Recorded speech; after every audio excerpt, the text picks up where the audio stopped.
Juliana. I go by Juju's Magical Moment. And what I want to talk about today is learning how to love ourselves. Learning to love ourselves is a major process. And the first step to learning to love ourselves is acknowledging and accepting that we don't love ourselves.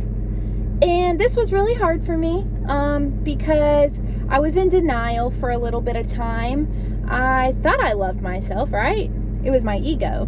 But I thought I loved myself. But then someone brought to my awareness, if you love yourself, you wouldn't be ingesting poison. And I had to sit in that for a second. And I was like, wow, I don't love myself. And that was really hard to accept. But I am here to tell you, now that you've accepted that you don't love yourself, it's all uphill from here. It's now about learning how to stop self-sabotaging. Self-sabotage is basically doing things to harm yourself, okay?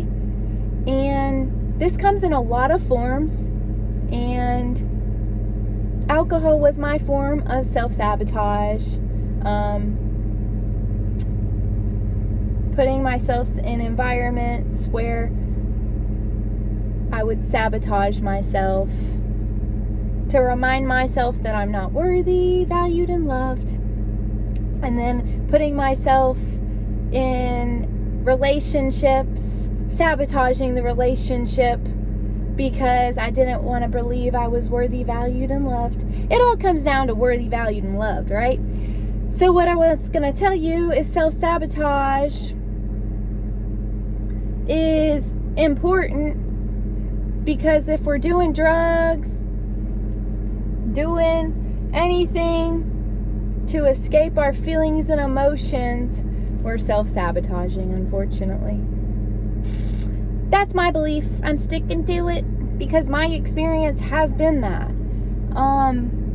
You might not agree with this, and that's okay. Take it or leave it. I'm just giving my opinion and my experience, what I learned, and I like to believe I'm very confident in myself today. So back to what I was saying, self-sabotage also, if we are neglecting our own feelings and emotions for the sake of another person, that is something that you need to look at. Because I struggled with telling people when they hurt my feelings. And when I would tell them they hurt my feelings, oh my gosh, when I started telling people they hurt my feelings, it got extremely uncomfortable. But this is part of it. The uncomfortable is what we need to do, because we need to face the rejection. We need to face it because we're neglecting ourselves if we're not letting people know when they hurt our feelings.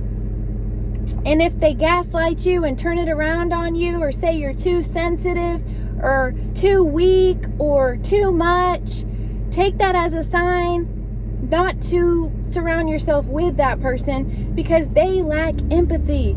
And the ones that lack empathy are going to be the ones that destroy your confidence, destroy you, if you let them. It's all about setting boundaries, having consequences, and being assertive.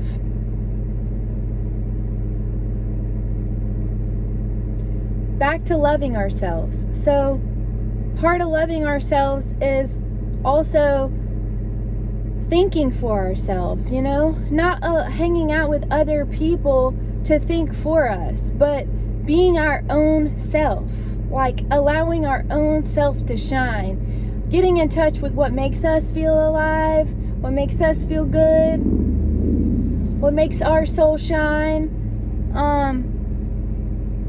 If we have noise and distractions and people around us thinking for us, we aren't able to be ourselves. We aren't able to think for ourselves.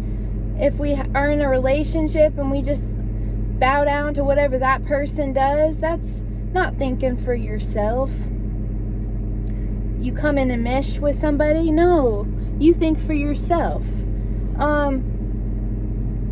But loving ourselves, not neglecting your feelings and emotions, and reminding yourself your feelings do matter. You are so valued, so loved, and so worthy, and everyone's feelings matter. We have to acknowledge those feelings, and it's good to admit when people hurt our feelings, because it teaches them how to be more loving as well, if they're willing to take accountability. So, part of loving ourselves is being alone and with bad company. I was really good at this. I stayed alone for a really long time to realize I don't think these people are really serving for my greater good anymore. What am I learning from them? Are they making me feel good? Like, do they inspire me? Do I look up to them? Do they move me? Do they make me want to be a better person? These are questions that we have to ask ourselves, right? People that make us feel alive, make us feel good about ourselves, support and acknowledge us. That's part of the loving ourselves process. Learning to surround ourselves with uncomfortable love.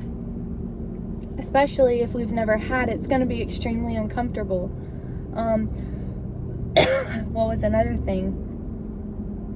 Part of loving ourselves is being careful what we watch, being careful what we expose our eyes and ears to. If it's not focused on love, we shouldn't be watching it. What's the point of watching something that's harmful to our minds? That's my opinion, okay? You don't have to think this way, but this is the way I think. And I believe us loving ourselves, we need to be careful what we watch, what we expose our eyes and ears to, what we choose to think about, what we choose to entertain. Also, when we love ourselves, we go to sleep. We get our quality sleep. When we love ourselves, we basically are going to believe in ourselves, and we're going to be able to not have to ask for advice, but we trust our own judgment, our own intuition, and we start to be guided by our inner guidance system. Loving ourselves is a process. And another thing about loving ourselves, if you're judging someone, criticizing someone, talking down to someone, belittling someone, ostracizing someone, being condescending towards someone intentionally, you don't love yourself. Because you wouldn't want that done to you if you loved yourself. When you love yourself, you treat others with kindness, love, and respect. Respect is the foundation. Respect. So, let's remember to have respect for one another, to be kind to one another, to acknowledge one another, to make all people feel valued, loved, and worthy, because we want to feel valued, loved, and worthy. And let's just be that light in the universe, and let's love ourselves so we can love the universe and be a bright light so we can make the world a better place. Have a great day.